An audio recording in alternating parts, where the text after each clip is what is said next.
Señores, paz y gracias sean dadas en nombre de nuestro Dios y Salvador Jesucristo. Este es su hermano y amigo Joel Ruiz, director de la Escuela de Formación Ministerial. Y aquí estamos iniciando con Moriah Worship. Esto se va a poner bueno. Vamos a hablar acerca de Cristología. Saludo a toda mi gente de Moriah Worship.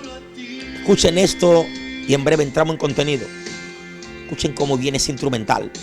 Como que viene un ejército a pelear. Dios mío. Esto es una pieza, hermano. Reconocemos Dios. Inigualable amor. Hiciste subir de la oscuridad. Es por ti que estamos hoy. Es por ti. Es a ti. ¡Wow! Saludo especial a mi hermano Elius Gómez, a Neudi, tu hermano Gerald, Alejandrina, las gemelas, Ariel, Papo, todo ese equipo. ¡Wow! Joelmi. Tremenda pieza. Dice: agradecidos os estamos de ti, porque tu luz nos rescató de la oscuridad. Agradecidos hoy estamos de tu cruz.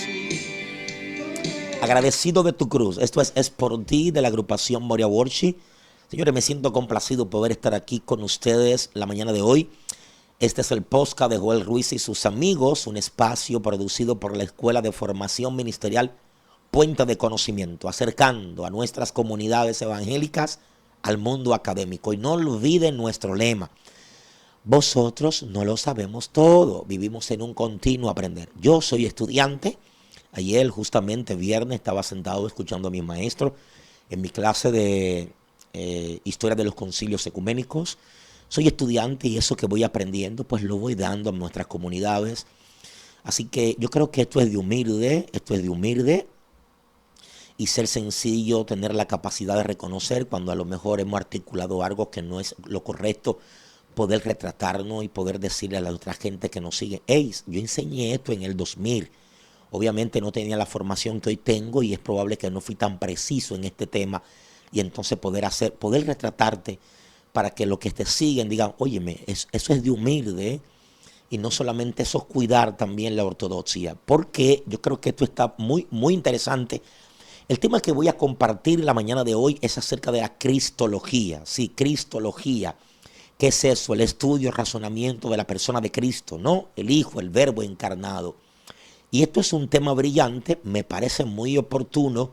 Conversaba con alguien el día de ayer y le decía que ciertas universidades tienen un desafío, porque obviamente están sujetas a un programa curricular y poder realizar ciertos cambios o, digamos, colocar una nueva asignatura para que ésta responda en su contenido a ciertos desafíos o cambios culturales que, por cierto, están evolucionando muy rápido. Le cuesta porque están sujetos a una burocracia que no pueden hacerlo cuando ellos quieran y tiene la MESIC que aprobarle esos cambios que ellos van a proponer. Al contrario de nosotros, los seminarios, los institutos, las escuelas de formación, obviamente que no damos una licenciatura, no estamos todavía suscritos para poder emitir un grado de esa manera. Sí podemos hacer ciertos cambios y ciertos ajustes, obviamente sí. Y nosotros que estamos pendientes a las redes sociales, ustedes más que nadie son conscientes de que hemos escuchado muchas imprecisiones de cantantes, pastores, predicadores respecto al verbo de Dios. Lamentablemente, wow, tal como dice el texto, que hablarán tantas cosas que negarán la eficacia del Dios que los rescató. Por Dios, mis hijos, ¿qué le pasó? ¿Qué le pasó? Defínanse. Si ustedes ya abrazaron, entran de cuerpo de lleno a lo que tiene que ver con la teología rabínica, pues defínanse. Pero no pueden bailar en dos aguas.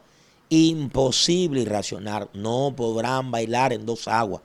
O abrazan la teología rabínica, pues destruyen la deidad del Hijo de Dios, y nosotros lo entendemos, pero no quieran moverse en ambas aguas.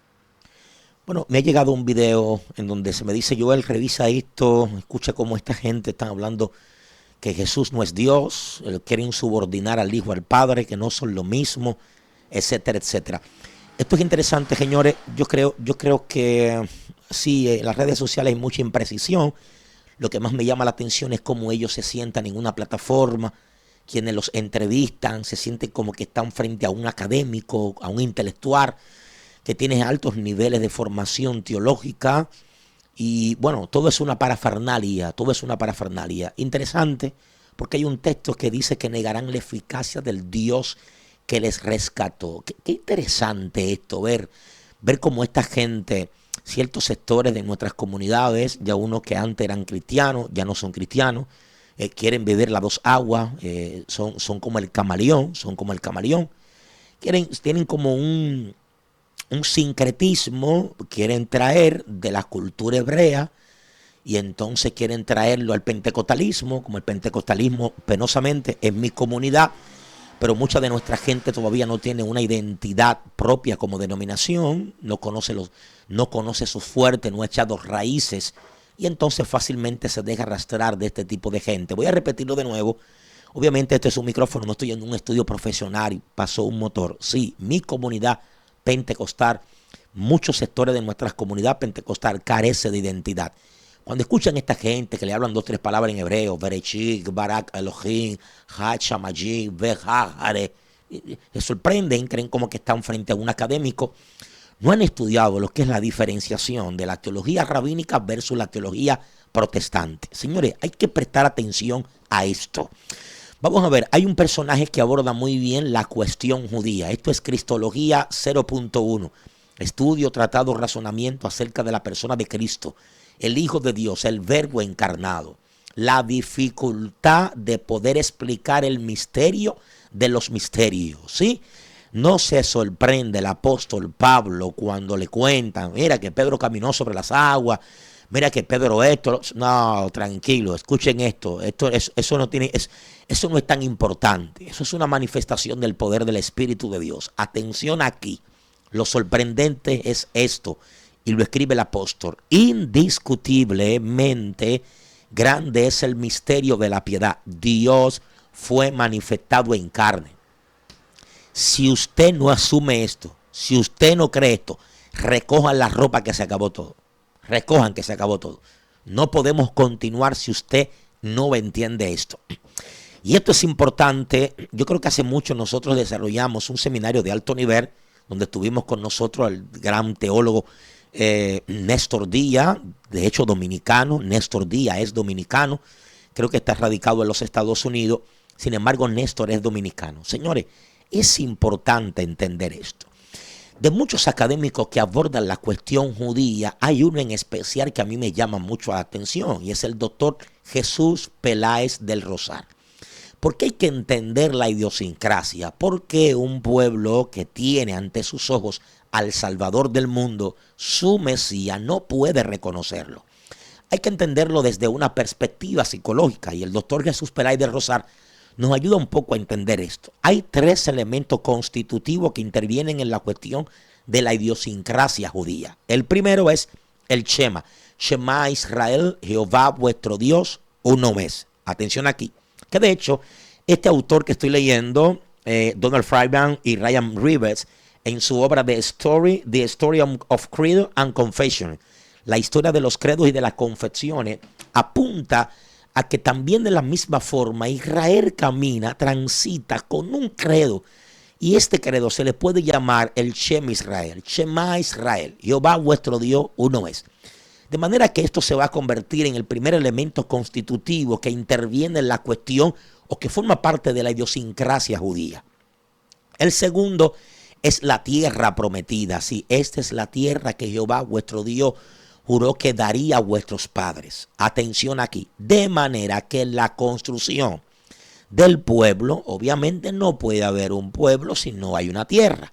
Sí, que resulta ser que esta tierra tiene un elemento importante y juega un elemento importante, un papel importante, perdón, en la construcción de la idiosincrasia del pueblo hebreo.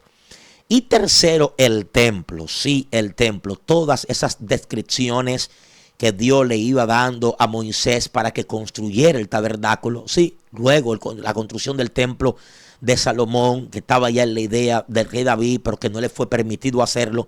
Aquí viene la parte importante. Este es el lugar en donde vosotros nos reunimos contigo, donde la presencia de Dios está entre vosotros.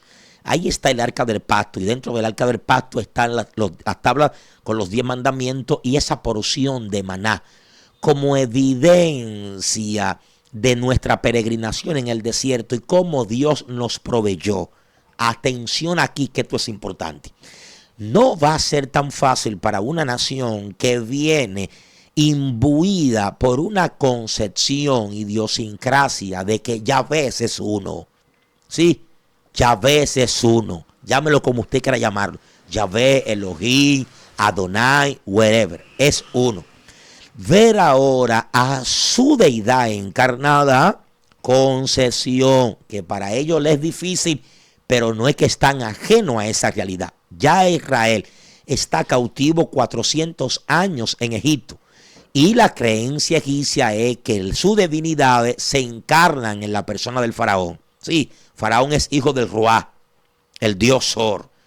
No solamente con Egipto, sino que también Israel lo aprende con los persas. Cuando tú estudias el zoroastrismo, que es la religión persa, que fueron también quienes subyugaron a Israel después de los babilónicos, también los zoroastros tienen una idea de una deidad encarnada que viene a juzgar, a liberar a los suyos, a juzgar el mar y a sentenciar. Esto es interesante entenderlo, pero no solamente Israel lo aprende, ni con los egipcios, ni tampoco con los persas. También lo aprende con los griegos, por amor a Dios, quienes también lo subyugaron en una época, con Alejandro Magno a la cabeza, quienes quitan el control a los persas y entonces empiezan el imperio, el helenismo, el imperio griego. Esto es interesante porque los griegos también tienen una concepción interesante de sus deidades encarnadas. Ahí tienen al dios Hermes, sí, el intérprete de los oráculos de los dioses para transmitírselo a los humanos. Esto hay que dominarlo, esto. Lo que le es difícil al judío es asumir que ese es su Mesías, su Salvador. Yo creo que esta cuestión la aborda muy bien el teólogo Oscar Cullmann en su obra Jesús y el tiempo. Dice, los griegos no pueden concebir que la salvación de la humanidad se efectuara a través de un acto divino y este acto obrado en la persona de Jesús. Y el tipo es judío. ¿Cómo la salvación del mundo viene por aquí?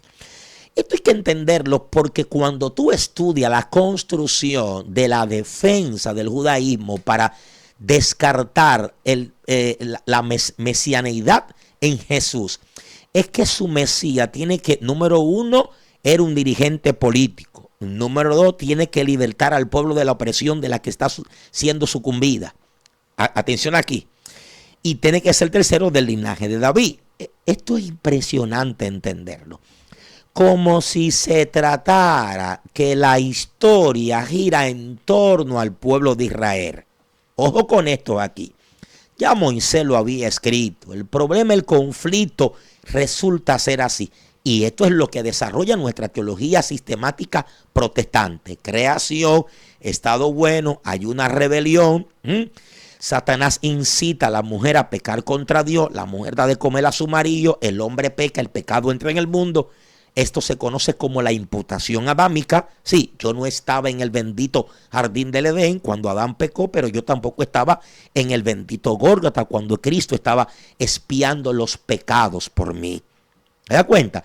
Esto es imputación adámica. Pablo lo desarrolla muy bien. En Adán todos morimos, pero en Cristo todos somos vivificados. Vamos a ver aquí. Entonces hay una palabra profética que hay que prestarle atención. Y pondré enemistad entre ti y la mujer, entre tu simiente y la simiente suya.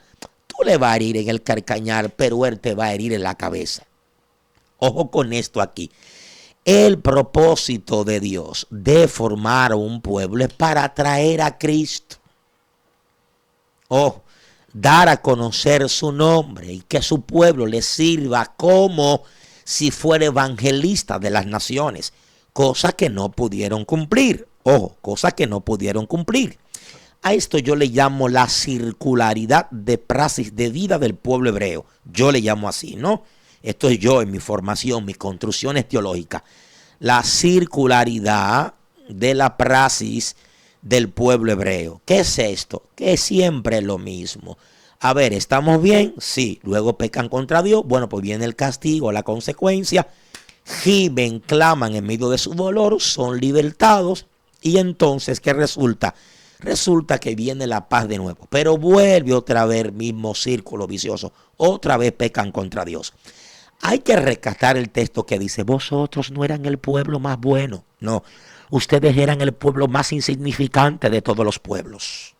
Yo los escogí a ustedes. Ustedes no fueron los que me escogieron a mí. ¿Ok?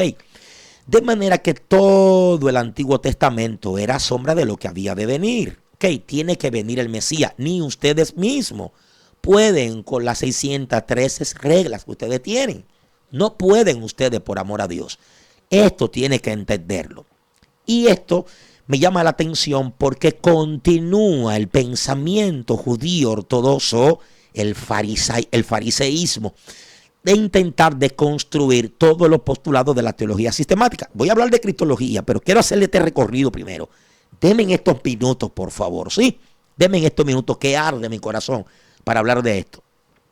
Que resulta ser que, bueno, dice, no, Adán no pecó, el pecado no entra al mundo por causa de Adán. Ojo con esto aquí. Ellos dicen que no existe la imputación adámica. Ojo con esto. Más adelante vamos a ver cómo la teología liberal en Alemania bebe de estos contenidos. Yo lo voy a demostrar en mi seminario. Bebe de estos contenidos. Pero ¿qué resulta aquí? Que tienen que negar la imputación adámica, el pecado original, porque Cristo, para quitarle fuerza a ese accionar de Jesús, Dios encarnado, el verbo, el logo de Dios. ¿Por qué razón? Porque si es verdad que existe el pecado original y la imputación adámica, y todos nosotros estamos ahora sometidos, esclavos por la condenación del pecado, es verdad que necesitamos un Salvador, no un Salvador que nos libre de los romanos y que nos libre como muchas veces Yahvé, nuestro Dios, nos ha librado de nuestros opresores. No, vamos a desconstruir la idea de la imputación adámica, del pecado original, porque sí es verdad, esto está por encima de la opresión romana. Podemos ser libres de las opresiones físicas, pero de la interna, del espiritual, ¿quién nos librará? Entonces, esto es interesante entenderlo, porque yo siempre he dicho, préstele atención al fariseísmo. Préstele atención, porque en el siglo I, el primer desafío del cristianismo es el siguiente. Atención, y esto también lo vamos a abordar en nuestro seminario de Cristología, es poder canjearse o construir su propia identidad. Identidad que para hacerlo tiene que separarse del judaísmo. Sí, los discípulos son judíos, mi Salvador es judío, pero el cristianismo no está siendo fundamentado sobre una base o una literatura. No, es sobre una persona, el Hijo de Dios encarnado. Y las tres palabras o los tres postulados descomunar, como dicen los filósofos, que van a ser punto de partida de la reflexión de la patrística de los padres de la iglesia para construir el dogma y precisar lo que se llegó a ser el símbolo de Nicea. Atención aquí, a ti, mango, piña, lechosa, atención. No se hace teología separado de la historia. No puede negar la divinidad del Hijo, ni tampoco puede subordinarlo. ¿Tú me estás entendiendo, mango? Piña, ¿me estás entendiendo? No puede, porque va a caer en el subordinacionismo y puede caer en el adopcionismo. Tiene que entender esto. No puede construir tampoco una historia negra del concilio de Nicea, porque va a caer en una falacia temporal. ¿Tú me estás entendiendo? Ustedes que se reúnen, que creen como que son rabinos, que son doctores, atención aquí. Siéntense a estudiar. Y siéntense a estudiar serio. Siéntense a estudiar. Esto es importante entenderlo. Tiene que haber una reflexión. ¿Y de dónde parte la reflexión y por qué parte la reflexión? Bueno, las demandas culturales y el desafío de la filosofía, sí, el desafío de la filosofía, ya tenemos el platonismo, ya tenemos Aristóteles, tenemos la filosofía presocrática y tenemos ahora que explicar el misterio de todos los misterios, que es el verbo de Dios encarnado. Dios se ha hecho carne. Tenemos las literaturas apostólicas, pero todavía el canon no está cerrado. Sí aparece en el famoso el canon muratoriano, sí, ya aparece toda una lista de la literatura del Nuevo Testamento, pero todavía, de hecho, está circulando en el siglo I y en el siglo II, como la Didache, el Pastor de Hermas, son literaturas que también están circulando y que muchas iglesias lo están utilizando para sus servicios litúrgicos.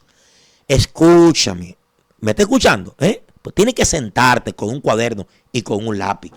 Esto es importante entenderlo. Repito, Dr. Brevar Richard, Introducción a la Teología Bíblica del Antiguo y Nuevo Testamento. No se hace teología separado de la historia. ¿Por qué razón se tiene que dar el Concilio de Nicea? Tú no puedes saltarme del siglo I al siglo III, al siglo IV. No. Tiene que empezar, explícale a tus seguidores todo un desarrollo histórico, teológico, de una forja de la comunidad cristiana por explicar este misterio. Vamos a ver, muéstranos al Padre y no basta. Tomás, quien me ha visto a mí, ha visto al Padre. Primero. Número 2, mi Padre y yo uno somos. Cuidado, Jesús, habla despacio que los judíos te van a matar. No conciben que Yahvé se haya encarnado. Nunca han visto en sus literaturas que puede existir 3 personas en su deidad. Te van a asesinar, Jesús. Vamos a ver.